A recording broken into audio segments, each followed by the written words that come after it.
Hello, welcome to sunlight coaching centre. आज हम बताने वाले हैं आपको प्रकाश का परावर्तन। अब ये परावर्तन होता क्या है? Reflection of light. ठीक है, इसको देखते हैं। रिफ्लेक्शन ऑफ लाइट क्या होता है?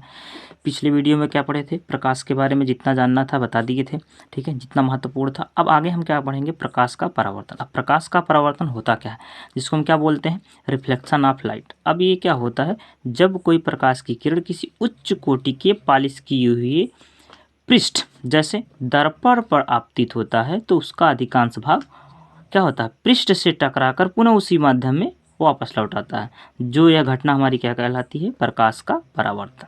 ठीक है, फिर से समझिएगा। जब कोई प्रकाश की किरण किसी उच्च कोटि की पॉलिश की हुई सतह से टकराती है, ठीक है, तो उसका अधिकांश भाग वापस लौट आता है। तो प्रकाश की जो ये घटना होती है उसी को हम क्या कहते हैं? प्रकाश का परावर्तन। ठीक, समझते हैं आगे ये कैसे घटना होती है। ठीक, एक समझ लीजिएगा, प्रकाश के परावर्तन में आपको क्या बताना है? जब कोई प्रकाश की किरण किसी उच्च कोटि की पॉलिश की हुई सतह से क्या होती है? टकराती है तो उसका अधिकांश भाग क्या होता है? वापस उसी मार्ग में लौट आता है, वापस उसी माध्यम में लौट आता है, जो कि यह घटना हमारी क्या कहलाती है? प्रकाश का परावर्तन कहलाती है। देखते हैं अभी ये परावर्तन होता कैसे। जैसे मान लेते हैं हम, देख लीजिए आपके पास एक चित्र में दिखाया गया है। देखो ये क्या है? हमारे पास एक मिरर है जिसकी क्या हुई? एक और कलई की गई है, जिसको हम क्या बोलते हैं? ये जैसे प्लेन मिरर मान लिया, प्लेन मिरर की एक और क्या की गई है? कलई की गई। अब देखते हैं कि जो भी प्रकाश की किरण आ रही है कैसे टकरा रही है, कैसे रिटर्न जा रही है। तो देखते हैं, जैसे यहाँ से हमने क्या किया। अब एक चीज़ समझिएगा, जो भी ये हमारे पास मिरर है, प्लेन मिरर है, अब इस प्लेन मिरर में देखेंगे तो एक तरफ कलई की गई होती है। अब तो कलई तो की गई होती है, लेकिन ये कलई किसकी होती है? देख लीजिएगा, इस कलई में आपको क्या मिलेगा? जिसको पॉलिश बोलते हैं, ये या तो लाल ऑक्साइड होगा, ठीक है, लाल ऑक्साइड, काला ऑक्साइड, कुछ भी हो सकता है। और इसमें किसका मिश्रण रहता है? पारे का मिश्रण रहता है। लाल ऑक्साइड या कोई भी कलर हो, ठीक है, लाल ऑक्साइड प्लस इसके साथ क्या मिला रहता है? पारा, Hg जिसको बोलते हैं। इसके मिश्रण की क्या की गई होती है? कलई की गई होती है। ये कलई क्यों करते हैं हम? ये उच्च क्वालिटी की क्यों बताई जाती है? देखो, उच्च क्वालिटी का इसलिए लगाते हैं कि जितना भी प्रकाश की किरण आए और इससे टकराए तो ये क्या करे?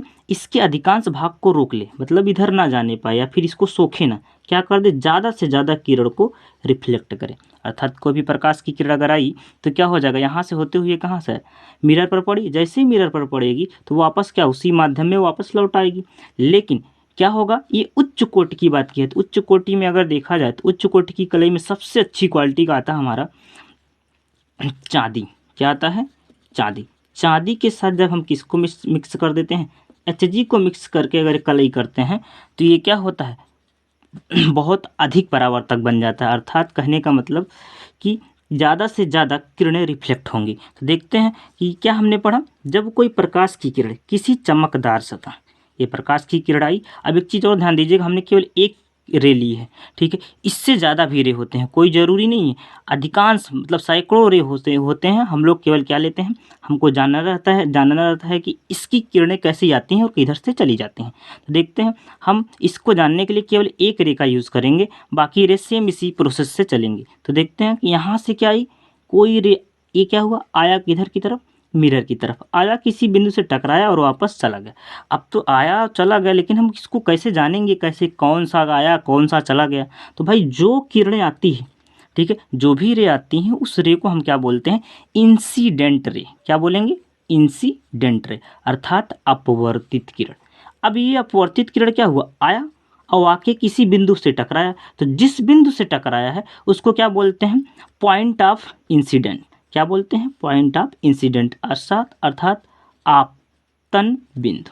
क्या बोलेंगे?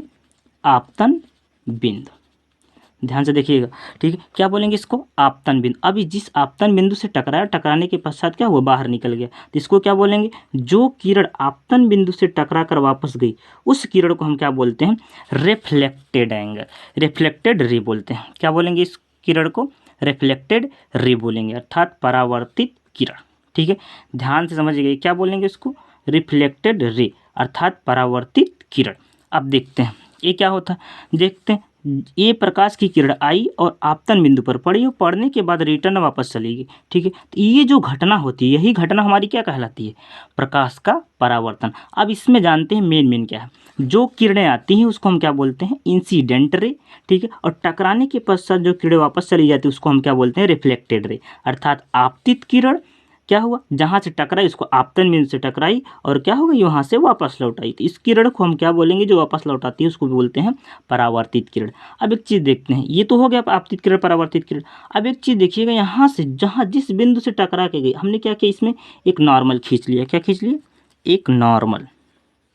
ठीक है, नॉर्मल जिसको हम क्या बोलते हैं, अभिलंब। जैसे ही अभिलंब खींचे तो क्या बना, देख रहे हैं, एक एंगल बन रहा है। ठीक, ये एंगल बन रहा है, इधर भी एक एंगल बन रहा है। तो इसके बीचों बीच में देख रहे हैं क्या, दोनों इक्वल डिवाइड हो गए। लेकिन अभी हम इसके बारे में नहीं जानेंगे, बस जानते हैं कि ये क्या होता है। अब देखते हैं क्या, ये जो अभिलंब है, अभिलंब के साथ और कौन, अपवर्तित किरण और अभिलंब के बीच जो कोण बनता है उसको हम कौन सा कोण बोलते हैं, आपतन कोण। फिर इसमें देखेंगे क्या, परावर्तित किरण और किसके बीच में, अभिलंब के बीच में, अर्थात रिफ्लेक्टेड रे और angle of reflection, reflected ray और नॉर्मल के बीच में बने हुए कोण को हम क्या बोलेंगे, एंगल ऑफ रिफ्लेक्शन। ठीक है, ये हमारा क्या हो गया, आपतन कोण, और ये वाला क्या हो जाएगा, परावर्तन कोण। ठीक है, आगे बढ़ते हैं। अब इसके बारे में कुछ और जान लेते हैं। जहाँ से टकरा के जाती है उस तल को हम क्या बोलते हैं, परावर्तक तल बोलते हैं। कौन सा तल बोलते हैं, परावर्तक तल बोलते हैं। कोई भी तल, देखते हैं क्या, कोई भी तल जितना अधिक चिकना होगा, अर्थात जितनी अच्छी क्वालिटी की पॉलिश की गई होगी, उतना ही प्रकाश उतनी ही मात्रा में परावर्तित होगा। ठीक है, तो ये थी हमारी प्रकाश का परावर्तन। अब इसके परावर्तन होने के क्या है, दो नियम है। कैसे जानते हैं, आगे देखते हैं। परावर्तन के कौन कौन से नियम हैं भाई, देखते हैं। परावर्तन के नियम जिसको क्या बोलते हैं, लॉ ऑफ रिफ्लेक्शन। क्या बोलेंगे, लॉ ऑफ रिफ्लेक्शन। तो देखते हैं लॉ ऑफ रिफ्लेक्शन में है क्या चीज़, खास बात इसमें क्या है। तो लॉ ऑफ रिफ्लेक्शन में देखेंगे, जब कोई प्रकाश की किरण, यहाँ से देख रहे हैं, हमने अभी पढ़ लिया है कि आपतित किरण क्या होती है, जिस बिंदु से टकरा के जाती है। आपतित किरण किसी बिंदु से आई, टकराई और टकरा के फिर रिटर्न वापस चली गई, तो हम इसी घटना को हम क्या बोलते हैं, परावर्तन बोलते हैं। लेकिन इसके नियम क्या है भाई, तो देखते हैं। आपतित किरण, पहला नियम क्या कहता है, आपतित किरण, ये जो किरण आती हुई आ रही है किरण, इसको क्या बोलते हैं, आपतित किरण। आपतित किरण और कौन सा है, परावर्तित किरण। क्या बोलेंगे, परावर्तित किरण और बीच में क्या हमारा, अभिलंब। ये तीनों एक ही तल में होते हैं। क्या होते हैं, आपतित किरण, परावर्तित किरण, आपतन बिंदु और अभिलंब, ये तीनों क्या होंगे, एक ही तल पर होते हैं। प्रथम नियम हमारा यही कहता है कि आपतित किरण, परावर्तित किरण तथा आपतन बिंदु पर अभिलंब तीनों एक ही तल में होते हैं। अगर हम इसको देखना चाहें सही से, तो देखो यहाँ पर हमने क्या किया, ये 3D में बना के दिखा दिया आपको। देखो नीचे पॉलिश की गई हुई पीछे की तरफ, अब रे आई, अगर ये देखेंगे तल एक ही तल में कैसे होते हैं, तो देखो ये जो किरण आती हुई है इसको हम क्या बोलते हैं, आपतित किरण। और जिस बिंदु से टकरा के गई इसको बोलते हैं आपतन बिंदु। ये कौन सी किरण टकरा के गई, परावर्तित किरण। आपतित किरण, परावर्तित किरण और बीच में नॉर्मल जो हमारा बना है, ये क्या हो जाएगा, तीनों क्या होंगे, एक ही तल में होते हैं। अब आपको दिख रहा होगा कि ये क्या है, एक ही तल में है कि नहीं है। 3D में बना के दिखा दिए, समझ जाइएगा। ठीक, आगे देखते हैं। दूसरा नियम क्या कहता है कि आपतन कोण, क्या बोलेंगे, आपतन कोण सदैव परावर्तन कोण के बराबर होता है। आपतन कोण सदैव परावर्तन कोण के बराबर होता है। जैसे हमने क्या बोला, इंसिडेंस एंगल, क्या बोले इसको, आई, क्या बोलते हैं, इंसिडेंस एंगल को आई, अर्थात आपतन कोण परावर्तन कोण के बराबर होता है। तो इंसिडेंस एंगल और ये क्या, रिफ्लेक्टेड एंगल, तो ये दोनों क्या होते हैं, आपस में बराबर होते हैं। तो क्या हुआ, देखते हैं इसमें क्या, आपतन कोण सदैव परावर्तन कोण के बराबर होता है, अर्थात कोण आई इज इक्वल टू कोण आर। अब इंग्लिश में देखते हैं इसको क्या बोलते हैं, लॉ ऑफ रिफ्लेक्शन में क्या होता है, द इंसिडेंट रे, अर्थात ये वाले देखते हैं, इंसिडेंट रे, ये वाला हमारा जो है इंसिडेंट रे है, ये वाली जो किरण आई है। फिर क्या बोला गया है, रिफ्लेक्टेड रे, तो ये है हमारा क्या, रिफ्लेक्टेड रे। कौन सा है, reflected ray, incident ray, reflected ray. ठीक है, and the normal at the point of incident, और normal at the point of incident, ये क्या हमारा आपतन बिंदु इसको बोलते हैं।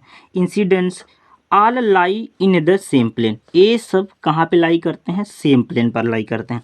सेकंड हमारा लॉ क्या है, देख तो एंगल ऑफ इंसिडेंट क्या है, angle of incident is equal to the angle of reflection. क्या है, angle of incident is equal to the angle of reflection. ठीक, तो ये दो नियम है परावर्तन के। ठीक, इस नियम को याद करिएगा, बोर्ड के एग्जाम में आने के ज़्यादा चांसेस हैं इसको। ठीक, आगे हमारी वीडियो को लाइक करिएगा, ठीक है, शेयर करिएगा, सब्सक्राइब कर दीजिएगा हमारे चैनल को। ठीक है, आगे इसकी आगे वीडियो बनाएंगे। ठीक है, थैंक यू।